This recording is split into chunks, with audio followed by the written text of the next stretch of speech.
Welcome once again, everybody, to the second edition of our very own Puncast.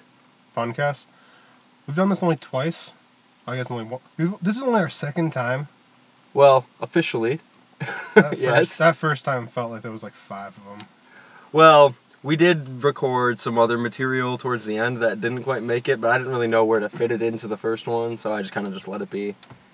Like the Beatles. You didn't really edit it too much? I just kind of cut out some stuff, but, you know, it's whatever. Good, because you said the N-word way too many times. I hope you cut those out. No, I don't censor myself, man. All right. I'm not a little bitch. All right, cool. Okay. But anyways, now I forgot what I was gonna say. Yeah. Well, what's been going on? How are you gonna? What's been going on? How are you gonna? What's been going on with you today or recently? Anything new to tell? New to share? New discoveries about yourself? Yo, I have a new mole on my taint.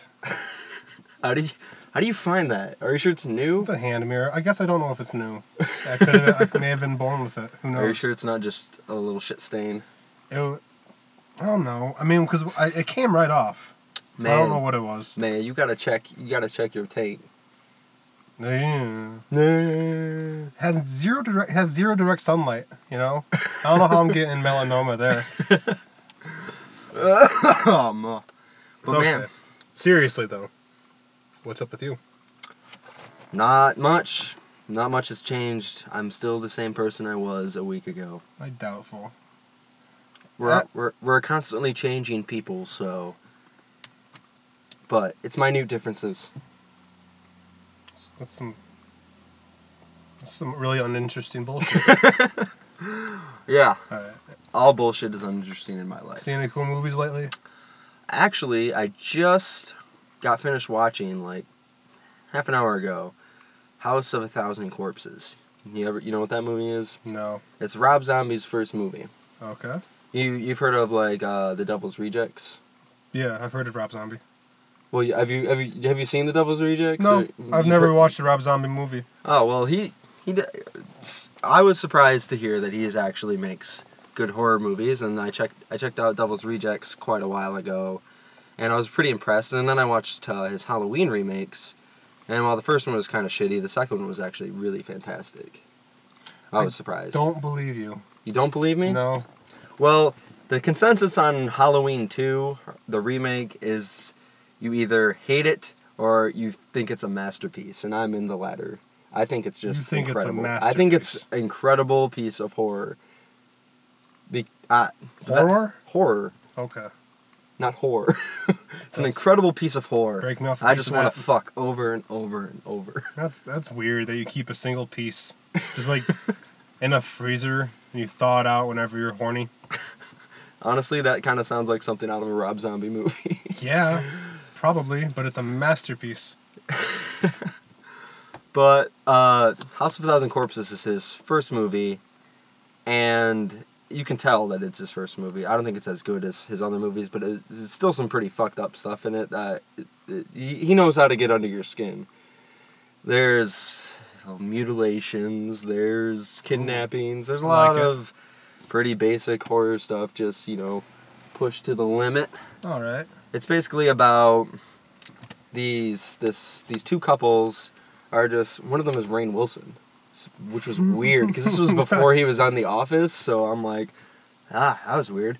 But anyways, it's about these two couples. Rainn Wilson is one of them. The other one is, the other dude is, I can't remember his name. I think he's a talk show host now or something. Okay. I don't know. But anyways, these two couples are going around they're taking like a road trip and just writing a book about weird attractions they can find. Like tourist are they mostly going to like these haunty places? They don't really specify. They're just saying weird stuff that whatever they can find. They just want to write a book about what they find on their road trip. And they come across this gas station / museum called Captain Spaulding's Museum of Monsters and Murderers or something like that. Spaulding. And yeah, this guy, he's a clown basically, yeah, and he runs this museum that just off the highway, I guess, or whatever. And they go in and they take a trip through the museum and they learn about all those famous serial killers, like Ed Gein and whatnot. But the last one is, I believe it's a fictional serial killer that they made up for this movie. His name is Dr. Satan. That sounds like a real person. I think that might be a true story. Dr. Satan. I've heard about that. But apparently he was like this I don't really remember what exactly he did, but he was this doctor that did some fucked up things to people. And all of a sudden he just went missing and nobody had ever found him. And they're like, oh. Because apparently this Dr. Satan was around this area of the museum. They're like, oh, we gotta go try and find him, blah, blah, blah. And I'm like, well, that's kind of stupid. That is kind of stupid. You go to a museum, you hear, oh, there's a serial killer. He's never been caught. Well, I bet we can find him this weekend. Let's go try. There's a lot of kind of stupid stuff in it, just like that, and which kind of brings the movie down a little bit. But they asked Captain Spaulding to like draw them a map to try to help them find this, and he does, and they finally go along their way. And of course, on the way, they pick up a hitchhiker, who's a woman. Never pick up a hitchhiker. It's raining outside. When you're on a horror adventure. I know, there's a lot of really questionable shit that goes on with these people, but they pick up a hitchhiker, they're like, oh, we can't leave her out in the rain, and then, of course, it's Rob Zombie's wife who is playing this woman. Her name is Baby. That's her character's name? Yeah, and she's also in Devil's Rejects, this character. So is Captain Spaulding. So it's like a spinoff? No, this came out before Devil's Rejects. So Devil's Rejects is kind of like an unofficial sequel. They really have nothing to do with each other, just they have the same characters. Called a spinoff. I suppose, yeah. Yeah, you're right. Yep. Anyway, continue. Now that we know the definition of what a spinoff is. But they pick up her, and then all of a sudden, I don't want to go through the whole plot. Over a series of events, they find themselves in this house with these crazy people who like mutilate them and do a bunch of really horrid shit to them. And I guess, I don't really want to spoil it, but just a lot of fucked up shit happens. And glibly mention it. Yes, they mutilate them, do a bunch of horror shit to them. They disembowel them and then tie them all up with each other's intestines. Anyway, there's a skin suit that's made.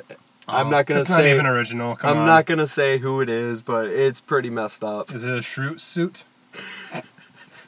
White shroot suit? I wish it was, so I could have made that joke. I probably wouldn't have been able to pick up on that joke either, though. So it's a suit of one of the characters? One of the characters. I'm not gonna say who it is because I don't want to spoil it. Spoil it for me. I don't give a fuck. Okay. Spoilers from here on out. If you don't want to listen, I'll throw up a time to go to on YouTube or whatever to skip it. If you don't want to know about this classic horror film, House of a Thousand Corpses. Okay, so one of the girls that's with them, the whole time she's trying to call her dad to tell her that they're not going to make it, because when they get into this house and they're kind of like unawares of what's going on at first, blah blah blah, like any other horror movie. Even though it's pretty evident that these people are fucking psychos, which is another thing that I was like, okay, whatever. But this girl's trying to call her dad, and her dad ends up being the one that calls them in that they're missing, and her dad eventually finds them, and the psychos find the dad, skin him.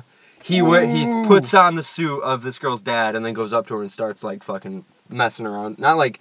Does she get fooled by it? Does she think that's her dad? Fuck no. Daddy? No. He looks different. He has like the it just looks like a rubber mask basically. Yeah. And then like even his body, it's like sewed up the front, and oh man. So it's not a Mission Impossible quality disguise? No. Damn. It's not meant to be disguised. It's meant to just torment this poor girl. And oh man, that's one of the highlights of the fucked upness of this movie, if you're really into that kind of thing, which I guess I kind of am. I like to be truly terrified, and that was one of the more terrified moments. At least he put a new twist on an old film horror trope, the skin suit. Yeah, like, Texas Chainsaw, Silence of the Lambs did it, but both of those movies were based off of Ed Gein, who was known to do that kind of stuff.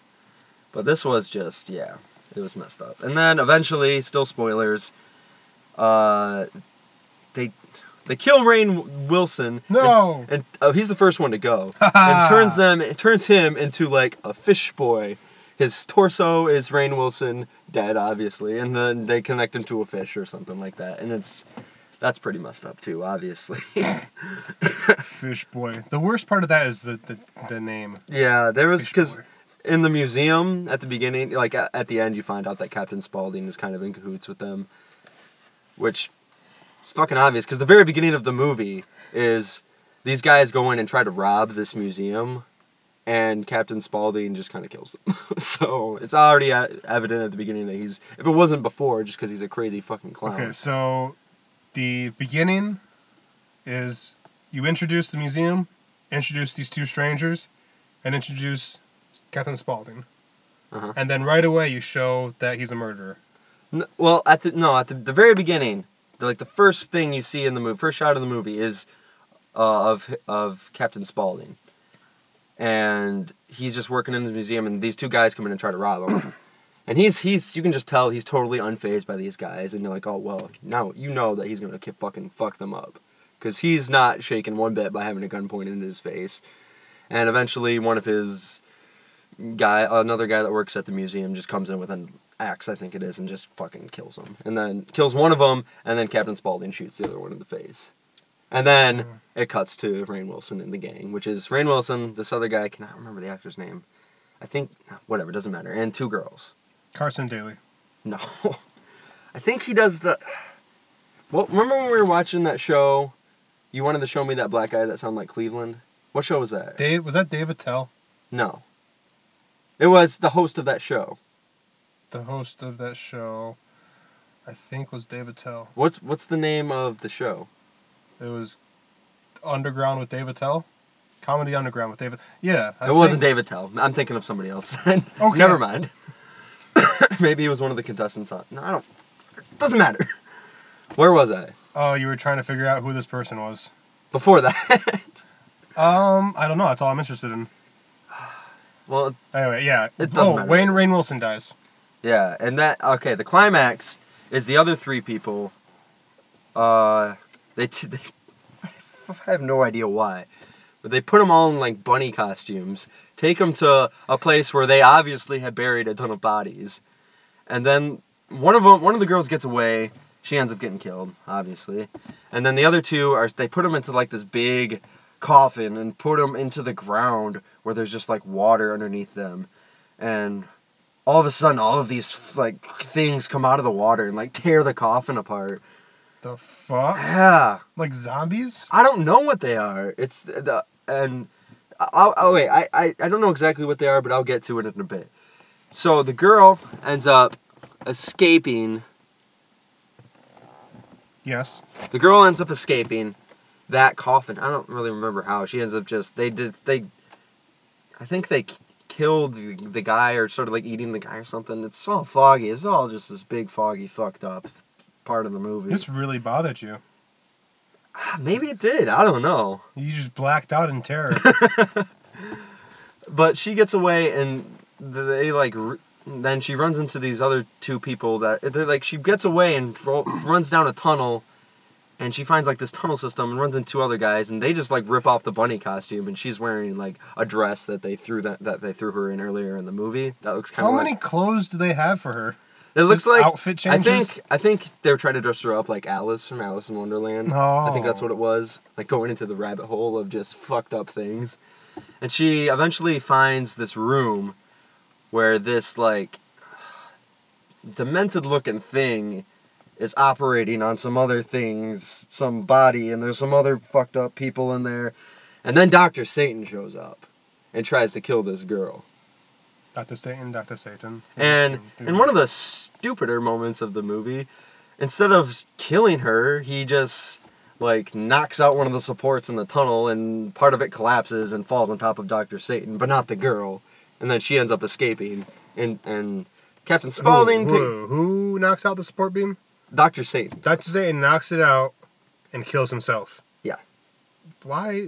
I don't know how he didn't just kill the girl. Isn't he a doctor? Yeah, I don't know. That was... He knows crushing is fatal.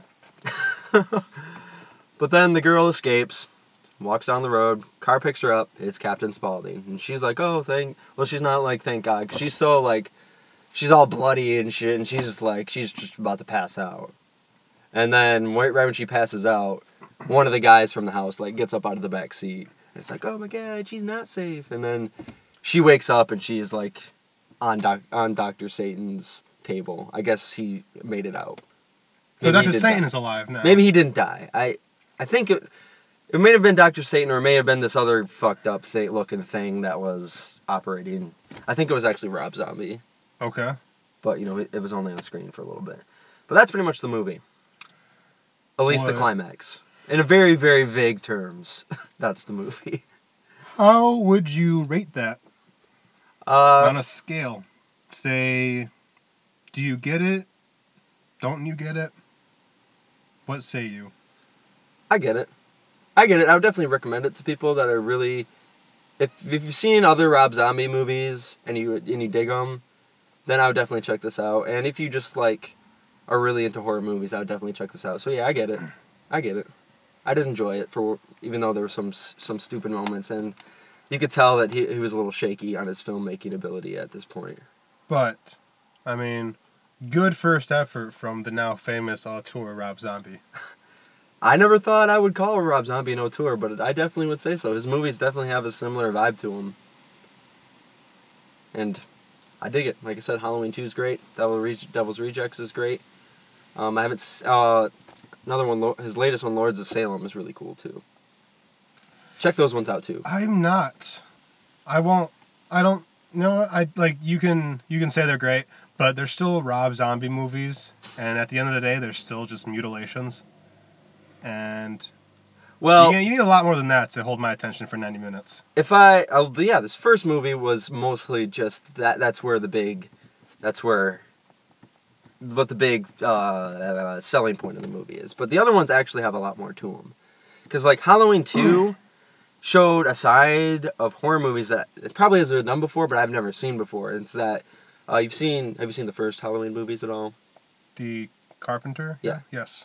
So, Laurie Strode in this one, she's in the first movie, and in the second movie it focuses a lot on, her dealing with how that fucked her up. The whole just... confronting or having a confrontation with Michael Myers just messed her up. And I've honestly had never really thought about that in horror movies. They always end, and at least one person normally escapes, or nobody escapes. But when that one person escapes, I never think, oh man, they're going to be really fucked up now. I always thought a funny, say a sketch would be to, you follow the couple, there's always a guy and a girl who survive a horror movie. Uh-huh. You meet them after the horror is stopped, and they're just trying to be a couple, and they don't work unless they're in mortal danger.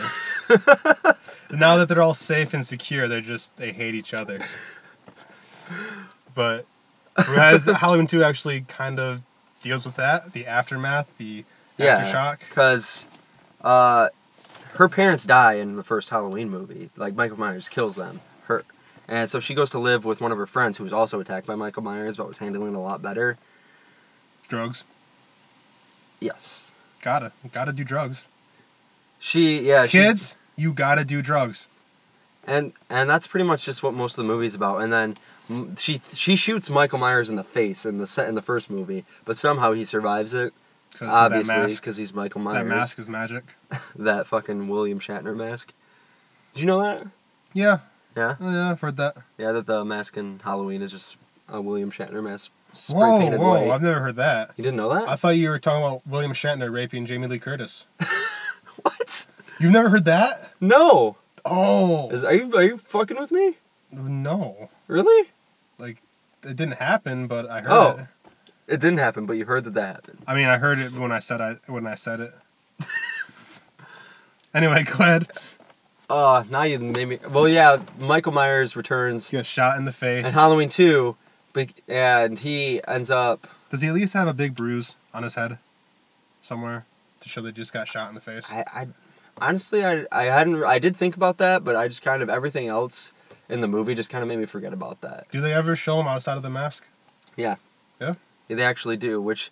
I can understand a lot of people will have a problem with that. The first movie actually goes in depth, his backstory, which is kind of why this first one doesn't really work, because Michael Myers is supposed to be this big embodiment of evil that nobody can stop, and is just kind of faceless evil.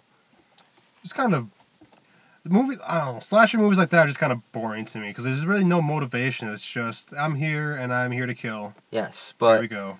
here's the thing with Halloween 2. We're gonna get into spoilers here again because I have to explain this now. In Halloween 2, even I don't know if it was in the first one or in the second one that you find this out, but you find out that, spoilers starting now, that Laurie Strode is actually Michael Myers' sister. And his motivation is he's trying to capture her and like reunite the family because in Michael Myers' fucked up mind, his mom is still alive and like coming to him in visions saying we need to get the family back together basically. And so he kidnaps her and like takes her to a shack. So in the first one when Michael Myers kills Laurie's parents, he killed his own parents? No, they were her adopted parents. I don't know if she knew she was adopted or not, but she didn't know that she was Michael Myers' sister. She didn't even know it until Malcolm McDowell is in these movies, and he's like the doctor. He's Dr. Loomis is his character. He was in the first ones. Dr. Loomis was, and he writes a book about Michael Myers that reveals that Laurie Strode is Michael Myers' sister, and she didn't even know that until she read the book. Kind of feel like that's way unethical. Yeah, that's another big part of the movie is people are like really angry that that Dr. Loomis is like basically making money off of these people's misfortunes. Yeah. And you know, that's another big part of the movie. People, And also because he's always the one that's trying to save people from Michael Myers, but he never succeeds.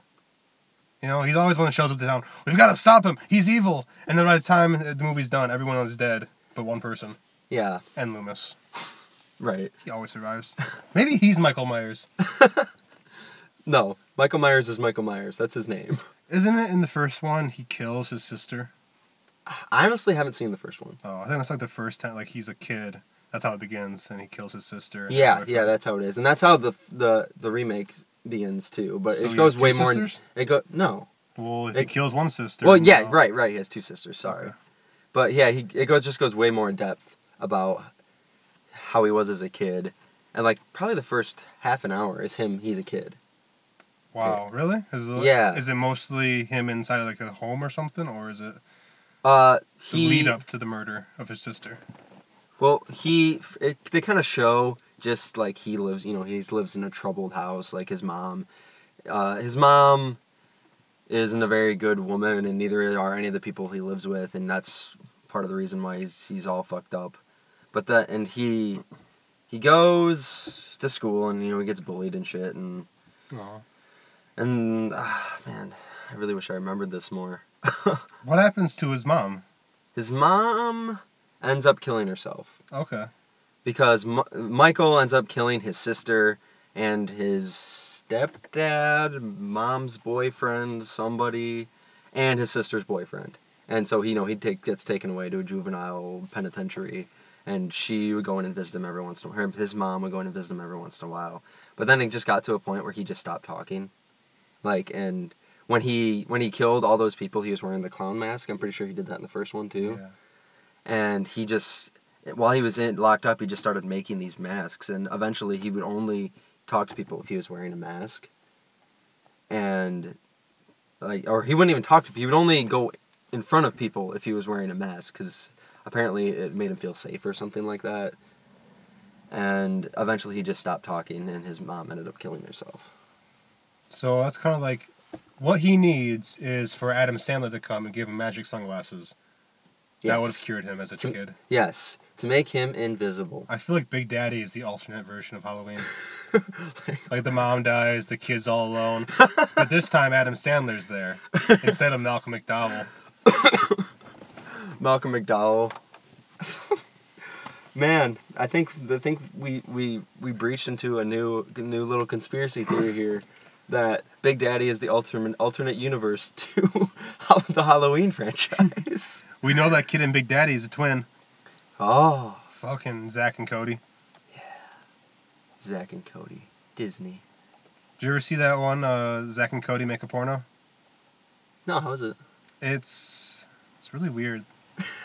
Like there's this one long weird scene that's just a lonely Asian man on a bench in a park, Had nothing to do with the rest of the story. There's not even any nudity. It's really fucked up. That's not even the kids' real names, right? Zach and no, Cody? no. I didn't think so. They know what their real names are? You know it, yeah. You know Yeah. It. Oh, man. Oh, man. Now we're connected to it somehow. Yeah, dude. Yeah. For those of you who don't know these kids' names, just look it up.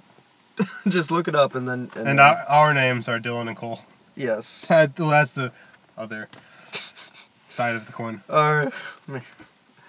But anyways... okay. So Rob Zombie, not as terrible a filmmaker as you would assume. No. When I first heard that Rob Zombie made movies, I was like, there's no way those can be good. But I was surprised. They hold up. Yeah? Yep. Well... Here's I think only one or two other movies of his that I haven't seen. Now that I've seen House of a Thousand Corpses. What's Corpses. That? I don't know what they're called. Corpses. I don't know what they're called. Did he do the Friday the 13th remix? No. I didn't hear those were very good though. So. Yeah. That and Nightmare on Elm Street remake was probably, I think that I've heard that was better than the Friday the 13th remake, but you know, when you don't have drawing a blank on Freddy's, the actor's name. Oh yeah. Wow, what is this? Yeah. Fuck it. I know who he is, I'm just blanking on the Robert name. England. Robert England, yeah. Yeah, they replaced him with the dude. That was the first movie that he wasn't in, and that, I think that really made it it didn't feel, I mean, I haven't seen it, but it probably doesn't feel like a Nightmare on Elm Street movie just because it's not Robert England. Yeah. So. Oh, I mean, the guy who replaced him is pretty cool. Yeah, who's that? This guy who played Rorschach in Watchmen. Oh. You see Watchmen? You seen Watchmen? I couldn't make it through Watchmen. I did not like it. Yeah, it's hard. It's a hard sit. It feels like it's 3 movies. Yeah, I mean, I started reading Watchmen, and I'm like, okay, I'm digging this. I think I'm going to watch the movie, even though I probably should have read the book before I watched the movie, like all the way through, because, you know, spoilers and shit. It's supposed to be a carbon copy, really. Exactly, so spoilers. And I ended up making it, like, probably halfway through the movie, and I'm just like, I can't watch this anymore. I have no desire to finish this movie. And then I just didn't. Right. I mean, there's really no reason to if you don't want to. Especially if you read it, like, you're already getting everything you read, just some of it's been taken out. Yeah, and I only had read, like, the first couple chapters, I guess, first couple issions, because I have the novel, and I still haven't read the whole thing, but I will get to it sometime or another. I don't believe you.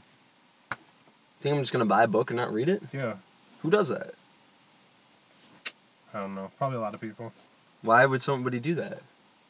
I don't know. I mean, you're talking about a librarian. They can't read all those books. Yeah, but they're not buying them. They're just sitting in there. You gotta buy those books, though, right? What do you mean? I mean, how do they get to the library unless they're buying them? The books? Yeah. In the library? Yeah. The librarian doesn't buy them themselves. Depends on what kind of library it is. Like, what if it's a private And library? I thought that most libraries, like public libraries, had just donated books. I don't think you can get all those donated. Someone's got to pay for them. But I mean, it's a public library. Right. Means we don't pay for them. Well, no. I guess in the long run we do pay for them. They're public. We're all paying for them. Taxes. I don't pay taxes. I do pay taxes. Pay some taxes. I don't have money. I mean, Illegal. I have money. I don't have a job, so got that income tax swag. That income tax swag. Oh. Right. Anyway, there's some dude. Okay, that was some sad news yesterday. Yes. I'm on Twitter, and I didn't even realize it. I started seeing all these tweets. You know, all hashtagged R.I.P. Robin Williams. And I'm just going through all. Fuck, I started getting all teary-eyed. You know? Yeah. Like, Robin Williams died yesterday. Yes. Let's start with that. Fucking is a shock because he killed himself, apparently. Yeah, apparently he hung himself. Yeah. Which makes, have you ever seen World's Greatest Dad? I haven't seen it. I know what it is, though. That makes that movie a little different watch, I would imagine, on your whenever you watch it now. Yeah, now it seems dark. Even darker than it was. But yeah, I don't even remember how. I think I was on like a message board or something, and all of a sudden I see Robin Williams dead at 63. And at first I'm like, no way, no way, this has to be like a hoax or something. And then so I actually looked it up, and then and then I was just like shocked. I had no words. I felt just like utter sadness just swept over me because You see those words, Robin Williams dead at 63. I didn't believe it. You think, wait, there's only one actor I know named Robin Williams, and he can't be dead. Exactly. It can't be him. It was him. Yeah, and then when you learn it was a suicide, man, that just made it even worse. Him being a comedian, though, That's what they say, that the 50, comedians are the 50. saddest people. Yeah. Clowns are tragic. Because, they overcompensate for what they're dealing with by making other people laugh and have a good time. Yeah. But Cole and I are both in our early 20s, so this is pretty much the first celebrity death that or of an actor that was in a lot of movies that we watched as kids growing up. So I think that's why I was really shaken by it, at least. I mean, this is like when Chris Farley died. But I was 7 at the time, and it fucking hurt. Like, Chris Farley, Tommy Boy. Yeah, No? I probably, honestly, I was way too young. I'm sure you don't remember. I was way too young. But, I don't remember that, but yeah. Like, I remember, maybe I'm making this up in my head, but I remember video of a gurney being taken out of the hotel that he was in, and like, his corpse is on that table right there. Right.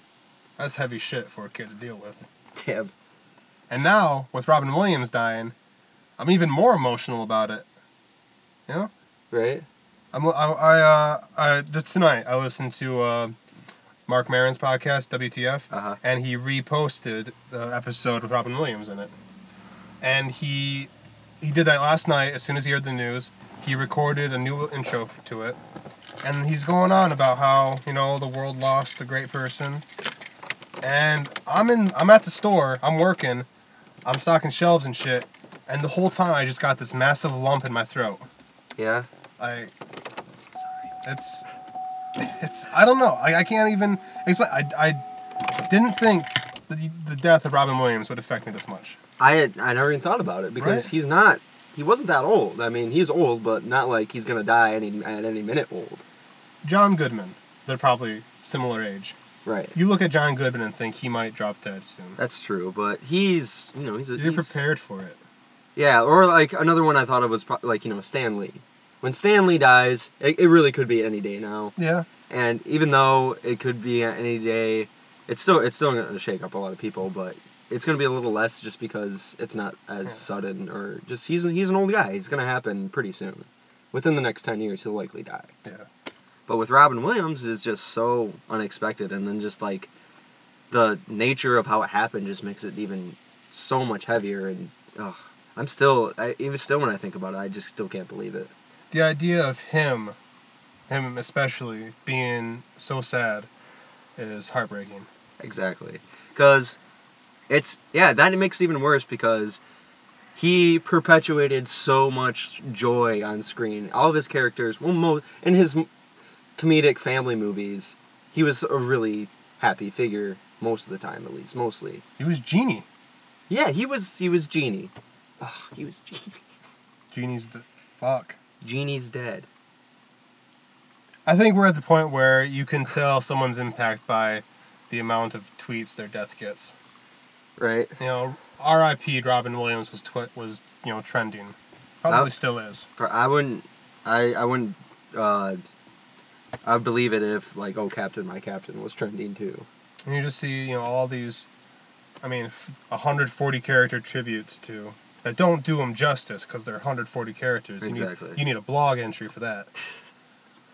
And unfortunately, we have a podcast to really talk about it, which is the ideal format for talking about such things because you can really emote, I suppose. Peter Pan's dead. Moment of silence. Because I don't know what else to say right now. You're a paramecium. I don't know what that means. You don't know what a paramecium No. is? That's a paramecium! Really? You just watched Hook and you don't know that? I didn't just watch Hook. I was totally bullshitting Pure you. liar. It's been a while since I've seen Hook. It's part of when he and Rufio are going back and forth with insults. He calls Rufio a paramecium. Oh, right. And no one knows what that means. Oh, And no one in here knows what that means either. you don't know what it means? I don't know. No. It could be a made-up word for all I know. I think, in light of Robin Williams, you should probably look it up. I should. Yeah, I should, and I should start using it. Just start in tribute of him, in memory. Every day. You're a paramecium. No. That's a you are. paramecium. You are. You are. And, Shitty. I mean, it makes me. I went to 3 family videos today because I was looking for one specific movie. I was looking for Pan's Labyrinth because I haven't seen it and I wanted to see it. Mm-hmm. The first store, they had it, but it wasn't there. So they didn't have it. I'm like, oh, damn. And the second one, they didn't even have it. Third one, they didn't even have it so much. Like, fuck it, I'll just get whatever at the third store. Which is where I got House of a Thousand Corpses. But every time I was scanning through all the movies, looking for movies, pretty much in every single one, and anytime I came past a Robin Williams movie, it wasn't there. That makes sense. Yeah, Good Will Hunting, Good Morning Vietnam.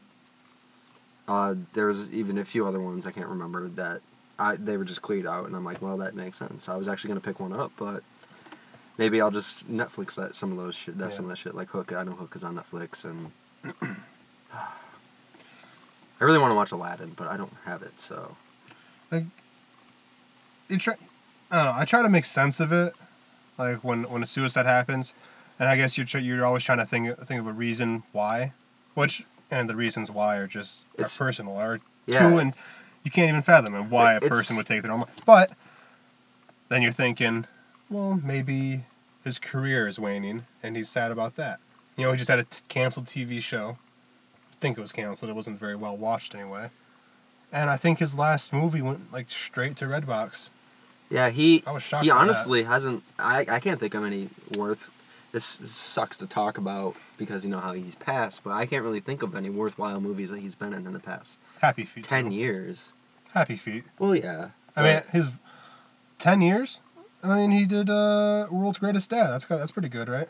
From what I hear. I haven't seen it in a while. I mean, a lot of people don't like it. A lot of people do. It's really not for everyone. I enjoyed it the first time I saw it, but that may have changed now. I don't really know. I think I probably will watch it again eventually. And just... But yeah, I was just thinking that he hasn't... You're right, he hasn't really been that critically acclaimed actor that he used to be, and that probably wasn't easy on him. I mean, it's pretty futile to speculate why he did it, but... You know, when you think about it a little bit, you can kind of understand vaguely what may have been going on in his head. I don't know. Maybe it's just me trying to look for someone to blame. You see that audience. That's why you got to go to people's shit. You got to support people you like. Yeah, but you can't really blame the audiences for that because I don't. I mean, you can't. No, they had no idea that he was. When was the last time you paid for something from Robin Williams? When was the last time I did? I probably never have. Maybe it's our fault. The fuck maybe off. Maybe we should have not taken him.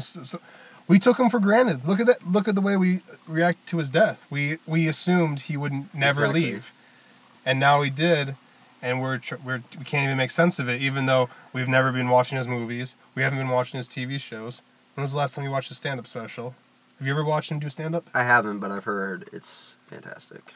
That's something that I was the first thing I was going to watch, actually, was some of his stand-up. Yeah. Because what I've seen, like, on Facebook, people, like, other comedians or other actors posting, like, oh, this stand-up is what really influenced me, blah, blah, blah. I'm like, man, I probably should watch that stand-up. Especially now. And like you said, within the last 10 years, any reference to Robin Williams has been negative. Exactly. I mean, Family Guy takes their shots at him. Yeah. Among others, I guess. Yeah, and there's a YouTuber that I watch, the Nostalgia Critic. I've told you about him. And he reviews bad movies and just makes fun of them. And he's done a lot of Robin Williams movies. And he was one of the ones that I saw post on Facebook, like, this influenced me, blah, blah, blah. And I was just thinking about that. I'm like, oh, man, he probably feels like a dick now. Because he reviewed, like, Patch Adams and Flubber. Flubber. Fuck.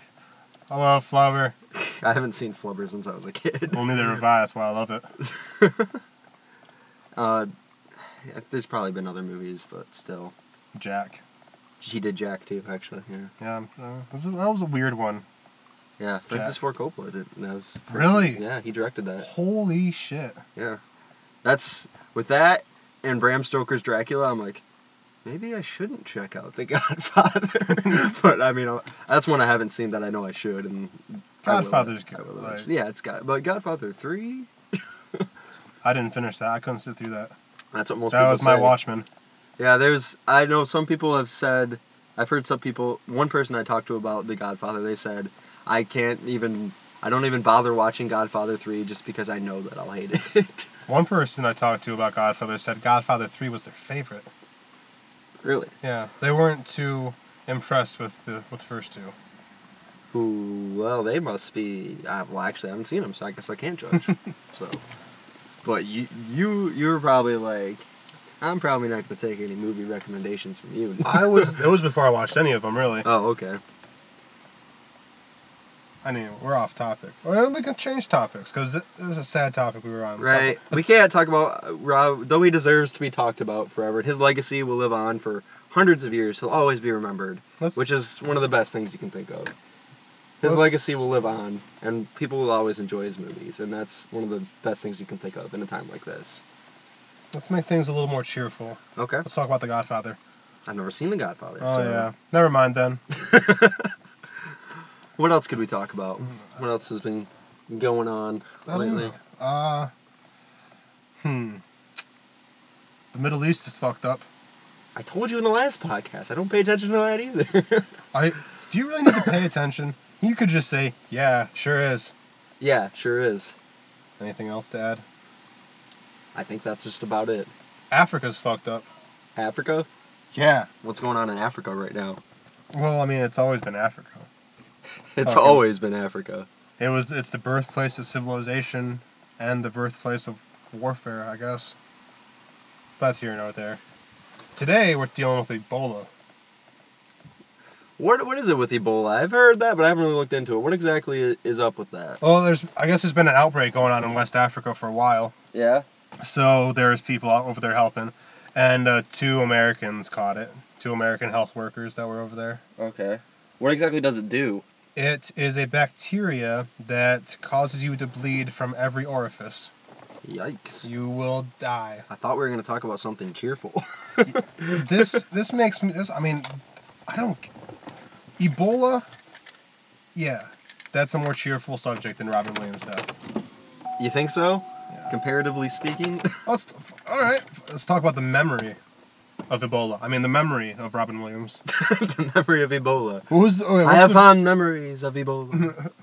What's the earliest Robin Williams movie you remember? Had to be Aladdin. Yeah? Had to be. Aladdin? And other than that, probably Flubber. Flubber. Just because, I was born actually in the year that Aladdin came out. Mm-hmm.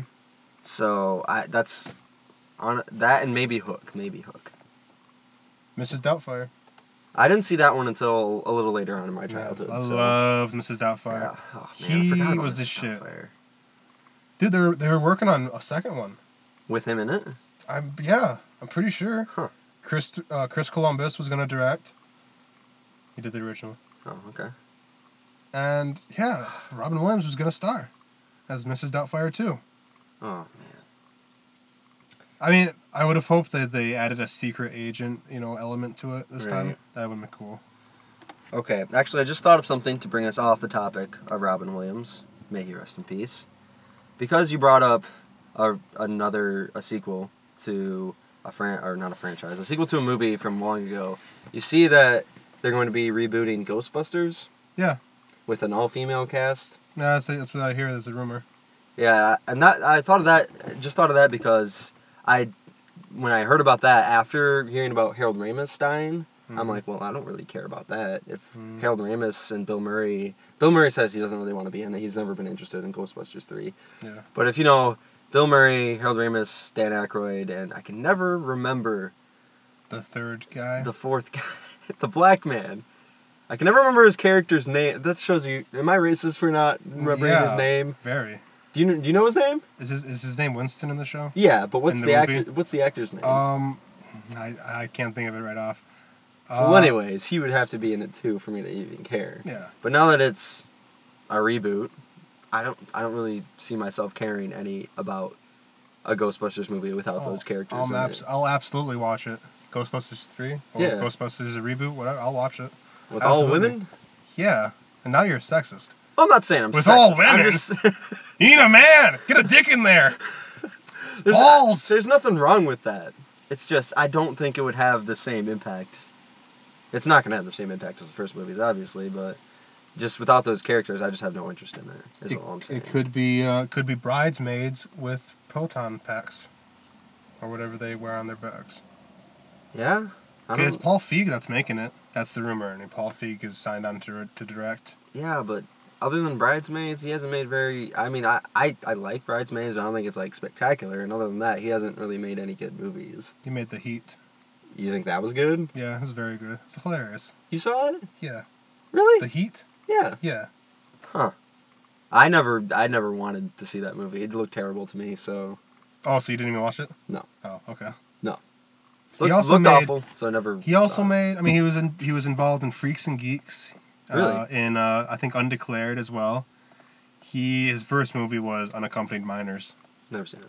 Yeah, I think it's with a little Bow Wow or some shit, and they're stuck in a snowstorm in an airport. And they're unaccompanied minors.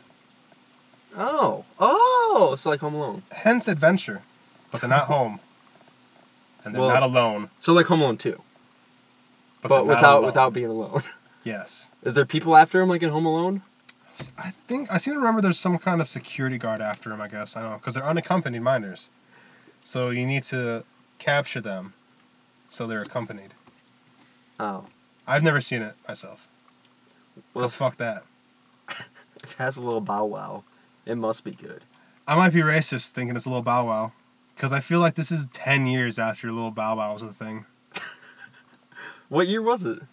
It's not. It was kind of recent. Huh. It was not Lil Bow Wow. It was. I think it was the kid from Everybody Hates Chris. Oh. That's not Lil Bow Wow or No. Lil Romeo or anybody. Or no Lils. That wasn't Lil, like from Rugrats either. Was it Lil Wayne? It was Wheezy, yes. Definitely. Dude, how awesome would a Lil Wayne movie be? You put Lil Wayne as in the starring role No. of Unaccompanied Minors. This is what I would think. I would just... If you made Lil Wayne the director, star, and writer of a movie, it could be just like The Room. It could be. It could just be such a spectacular mess that it's just incredible. I'd see it. I'd see it. I'd see a movie directed, written, and starred Lil Wayne. I sure as fuck would not pay for it. But No. I'd watch it. Huh. I would bootleg it and then be proud that I did. I would announce it to the world. I stole this movie from Lil Wayne. And I don't give a fuck. No. Would you ever buy The Room? No. Why not? Why would you pay for shit? That's why. Because I love The Room. I'm fascinated by that movie. What do you get out of it? Other than a sense of superiority. It might have been because I read the book on it as well. Is it based on a novel? No. Or is it a novelization? It is a book called The Disaster Artist, and you've seen the movie, right? Not really. You haven't seen it? Uh-uh. Well, you know the character Mark? Yes. The guy who played that wrote a book about his experience making the movie. Really? And... This is Judas. Judas? Yeah, he betrayed Tommy Wiseau as Jesus. He's... I suppose so. But he wrote this book, and it just basically chronicles his relationship with Tommy Wiseau as well as the whole production of the movie. And Tommy Wiseau is like an incredibly interesting person, according to this guy. Like, his first encounters with him, apparently he was taking an acting class, and Tommy Wiseau was in the same class. And Tommy Wiseau went up on stage and did a monologue from Shakespeare. And it was in every sense of the way, just like The Room, in every single way possible, it was just wrong. And he was just like, I need to do a scene with this guy. Not because it was good, just because he just has so much confidence in himself that... Because he was like arguing with the teacher of the class that what he did was perfectly fine. And, oh man, I would definitely recommend reading this book and then watching The Room. Or watching The Room and then reading the book. Now, he now claims that was all on purpose. He meant to make a terrible movie. Tommy Wiseau did? Yeah. Oh, that's not... Really? When did he say that? I mean, now that he's famous for making a terrible movie, because he embraces it. Pretty much the only thing that what I know about Tommy Wiseau is in his mind he still thinks it's the greatest movie ever made. From what I know about Tommy Wiseau, that's believable. Yeah. But has he gone on record saying that? I don't know. Because he is a very delusional man.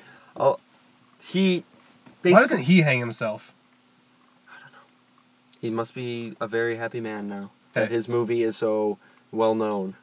Hey. Huh. Ernie Hudson. There you go. Ernie Hudson played Winston in the Ghostbusters. I don't know how that popped into your mind after talking about Tommy Wiseau. I couldn't stop thinking about it. Like, who is he? There you go. Ernie Hudson.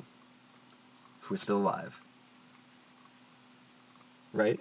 Yeah, yeah. Okay. As is Tommy Wiseau. God damn it.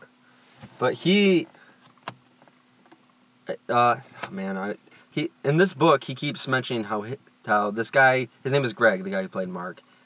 His relationship with Tommy is a lot like. Have you ever seen The Talented Mr. Ripley? I haven't seen that one, but that and Sunset Boulevard. Nope. There's a lot of movies I haven't seen.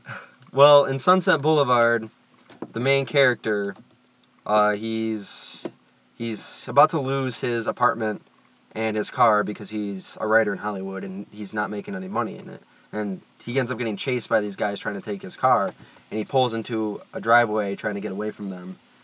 And this driveway is this mansion, this big mansion that just looks abandoned. And he gets out of his car and starts looking around, and all of a sudden this woman tells him to come inside.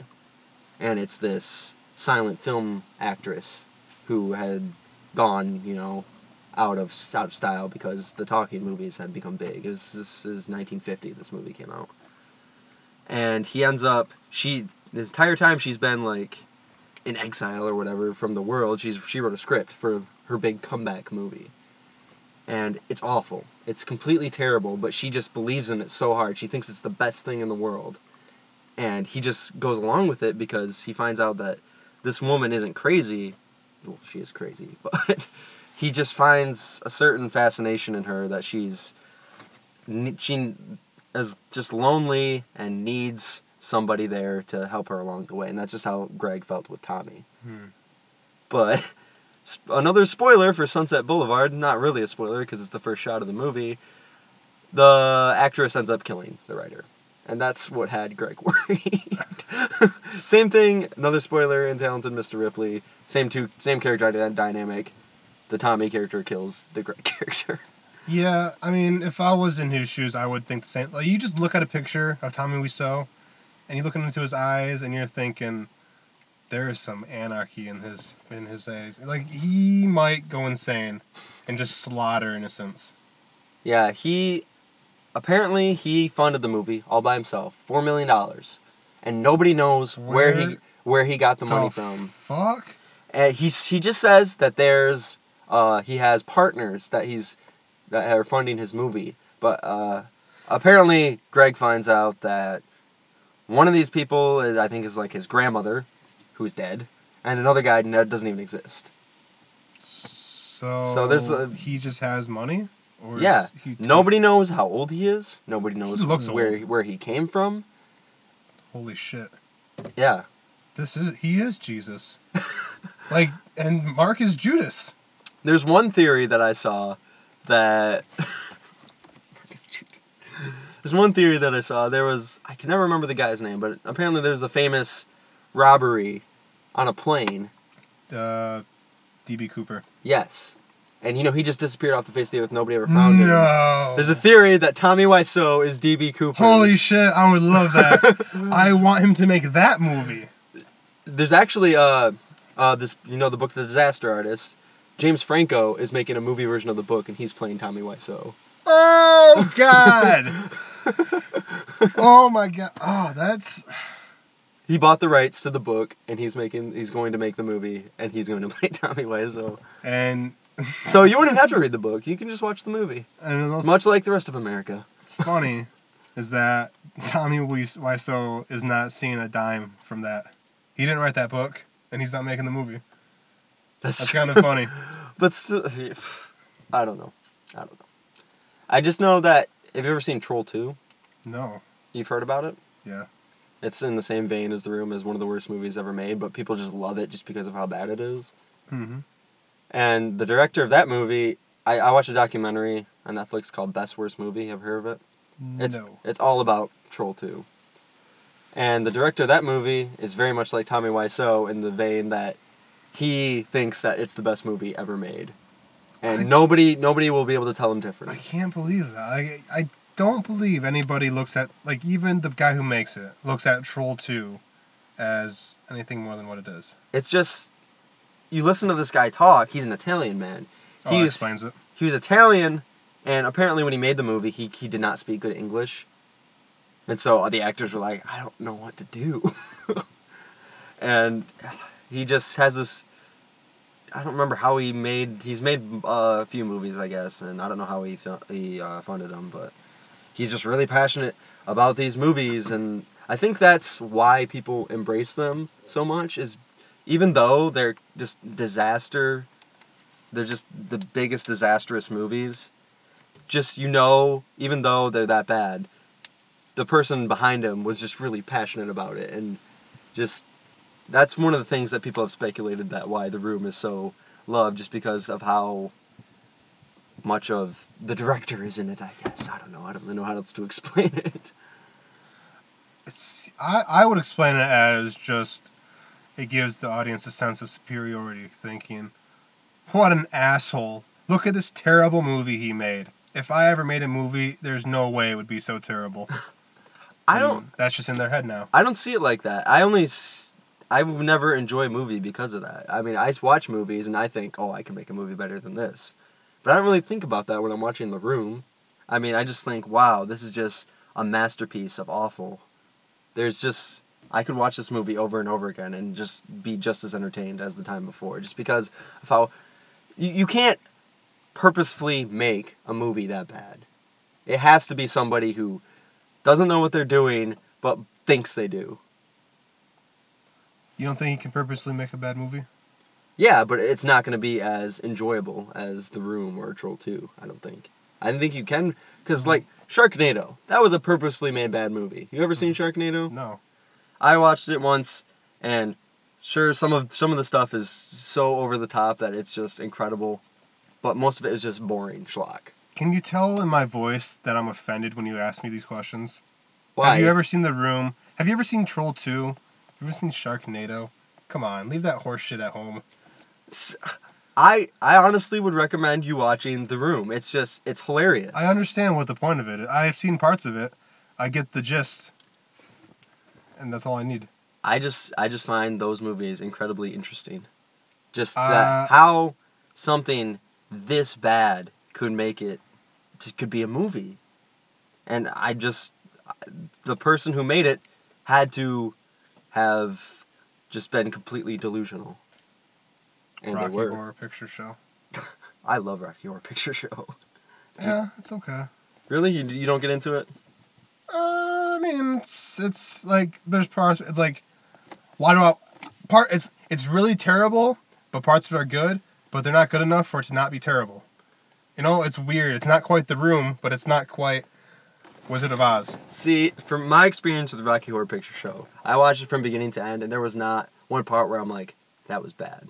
That was bad. I was just so, I don't know. It's probably the same reason a lot of people love it. It's just so bizarre, and it's something I've never seen before in a movie. I see you've met my faithful handyman. See, when you came to the door, he thought you were the candy man. Who? What candy man? Where are you living where a candy man delivers candy to your door? Ever. See, Ever. though, it is, Tim Curry dressed up as a transvestite Dr. Frankenstein. Who cares what? That right there, if you can make it past that, you can make it past anything in this movie, I think. I feel like all you need to do is watch Time Warp and then Sweet Transvestite, and then that's the movie. I've never seen Time Warp. No, the song. Oh. Do the Time Warp? I was gonna say, oh, right. I thought you were saying it was talking about a movie. No, it's like those two scenes, and then that's all the enjoyment you can get. Really? Because that's where it peaks. Well, yeah, I agree, but... And that's like the first 20 minutes. I think a lot of people at least a few people that I have talked to, I just don't know what to think towards the end of the movie. Like, once the ending of the movie is just so nonsensical. Yeah. And some people get turned off by that. Yeah, I mean, yeah. Because it just doesn't make any sense. All of a sudden... Well, it didn't make sense at the beginning, where you're a sweet transvestite from transsexual Transylvania. And then they reveal that that's their home planet in the Transylvania galaxy. I love that movie so much. It's just, like I said, I don't think there's a single movie like it or will ever be a movie like it. I love that movie like you love a retarded puppy. Like, you know, it's probably not going to have a great ending. You know, it's going to wander into traffic. But you still hug it as much as you can. So you do like the movie? Yeah. Yeah, you enjoy it. I own Rocky Horror Picture Show on DVD, and that was an easy purchase. Best Buy was closing down. I bought that, Social Network, and Fantastic Mr. Fox all for like $10. It was pretty cool. Cool? Cool beans. Is it? Yeah. Yuck. That's Yuck. Okay, I don't know how to respond to that. Yeah, but like, yeah, I don't know. I don't really enjoy watching terrible movies as much as most people. Well, I avoid Michael Bay. Like I said, reason. some terrible movies you can just tell are just cash grabs, like Michael Bay movies. But then there's other movies that, like I said, people make that they truly believe in. And I feel like that's what sets those kind of things apart of a watchable bad movie and a not watchable bad movie. I mean, terrible movies for cash grab. I enjoy The Rock I've never seen more than anything by Tommy Wiseau. Didn't he make another movie? I don't know. You said you didn't see The Room, so how can you judge? Like, well, I judge because I know that it's only good because it's terrible. It's so much more than that, though. I'm telling you, man. It's so much more than just a terrible movie. No, it's not. Because if it were, then it probably wouldn't be terrible. If it was more than that, then it wouldn't be as popular as it is. It wouldn't be seen as the Room. You mean terrible disaster. The Citizen Kane of bad movies? Is it? That's what people call it. Well, then that's what it is. It's nothing more. Yes, it is a bad movie, but I just feel like it transcends all other bad movies just because of how... It's just like looking into... It's like... I don't remember who described it like this, if it was in the book or somebody else said it. The Room is like if aliens came to planet Earth and watched a movie and then tried to make a movie just judging by what they have seen. They observed humans for like a day and then made a movie judging on just solely based on that knowledge. Tommy Wiseau, yeah, he's either D.B. Cooper, Jesus Christ, or an alien. Or maybe those are all the three the same. Yes, Tommy Wiseau is one of the great mysteries of cinema. But you can watch Rocky Horror Picture Show, and you could think it's a terrible movie, but you can also point to a lot of the, what it has to say about the socio-normative behaviors in the 70s. You know, you got the button-down people who walk into this transvestite orgy. Right. It's all about sex. It's all about sexual freedom and liberation. Mm-hmm. But it's still terrible. See, I mean, I know in my mind that the Rocky Horror Picture Show should be a bad movie, but I've never once thought of it as a bad movie. Not once. Even when the guys pull out their laser guns and start shooting at Rock and Frankenfurter, climbing up that shit. No, I love it. That's the worst. That's the terrible. Oh, I hate you a little bit for saying that. I love every second of that movie, and I'm not ashamed to say that. You should be, though. That's one movie that I sit down and watch when I'm feeling down, just because it makes me feel good. Is that wrong? Is that wrong? No, it's not. You're not wrong. You're just an asshole. Well, I think that's a little strong, Yeah. if you ask me, but whatever. Just because I like a movie doesn't mean you have to make fun of me. Like them, you love. I love Rocky Horror Picture Show, yes. I And can The watch that Room. movie over and over again. Yeah, I love The Room. I don't love The Room as much as a lot of people do. Believe it or not. Yeah, I believe it. There's a lot of sickos out there. There's just like Rocky Horror Picture Show, there are things that the audience does during the movie in the crowd. Mm-hmm. I know there's one of my favorites is there's one scene in the movie where Tommy could not get his lines right or something, and he could not even start the scene correctly. So there was somebody off screen telling him when to start walking. And in this shot, he waves at the person off screen, and it's in the movie. And when they do screenings in theaters, people sit down at the corner of the stage or the corner of the screen, and when he does that, they just wave back at him. They throw plastic spoons at the screen too. Yeah, because they in the book they describe that all the rooms they just look so empty and unnatural, and they're like, okay, we need to get some picture frames or something. But they ended up just getting these picture frames, and in the store, in the frames, there was just pictures of plastic silverware. I don't believe that. You don't believe that? No. Where do you go to a store and the picture frames have plasticware in them? That's not a true thing. That's not a real thing. That's what it said in the book. Yeah. I think Which leads me to believe that Wiseau or someone put pictures of plastic spoons in the frames as a joke, and then decided to leave them in there because this is the kind of movie we're making. You think so?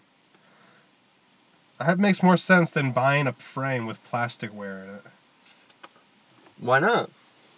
You said it just doesn't make sense that there would be plasticware in the frame when you buy it? Yeah, that makes zero sense. Who knows? Where have you ever seen that? Yeah, but how do you know that maybe it's a California thing? It's cultural differences, okay? Are they? But yeah, they stuck them in the background without figuring maybe we should put some actual pictures in there. I mean, yeah. I feel maybe this guy is just super autistic. Could be. And he doesn't understand that we're all making fun of him. Could have Asperger's. Kind of sad. Right? Tommy Wiseau is a tragic character I never thought him to be. James Franco's going to play the shit out of him. Oh my god, is James Franco going to do his voice? Oh my god. Oh, hi, Mark. How's your sex life? What's another good Room quote? Can't you see you're tearing us apart? You're tearing me apart, Lisa. Oh, that whole scene is not that scene. The scene that comes after, I think, it's just the most nonchalant, room destroying scene. It looks like he's trying to act like somebody in a movie that is destroying a room, but he just doesn't give a fuck. He's just ah! Holy shit. No! Holy shit. He's Andy Kaufman. You think so? I know so. He's got some crazy surgery, plastic surgery, but Tommy Wiseau's face, in the book, Greg describes it as a lumped up ball of clay. So maybe it is Andy Kaufman. I actually watched The Room a little bit, way more than I intended to. I'm watching Adult Swim one night, and it's April 1st. I don't realize that. So, the info is for some shit. I'm trying to watch that. I turn it on, and it's just this weird. It was really weird. I don't even know how to describe it. It's these young 20-somethings sitting around a party, and they're all talking about this person. And then this weird old guy with black hair walks in, and then the party just gets weird. Nothing funny is happening. It's just all super awkward, and Is that the scene where he comes in and starts to fight Mark? I don't know, man. Like, not one fiber of me wants to sit through that movie. Dude, one of these days, just get super stoned and just watch it. I would have to be on acid to want to watch that. Okay. Next time you get acid, let me know. I'll do it with you, and we can watch The Room. Yeah? Yeah. I'd be we down. can do a commentary on it. I'd be down for that. You want to do a commentary of The Room? On acid, yeah. Anyway, yeah. Terrible movies are terrible, and Rob Zombie movies apparently aren't. And Robin Williams kind of ruined my Monday. that pretty much wraps everything up. Yeah. Yeah. Anything else? I don't think so. We're definitely over an hour deep into this podcast, so I think we can definitely wrap her up. I think with that we should probably call her a night. Okay, why'd you put so much emphasis on call? Call her a night. Call her a night. Unite. Oh, I see. Okay, I think Let's unite. United we stand, and together we fall. Something like that, right? Fuck off. Okay, bye-bye, everybody. I love you. Do you love them too?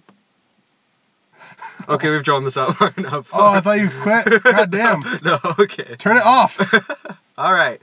Bye!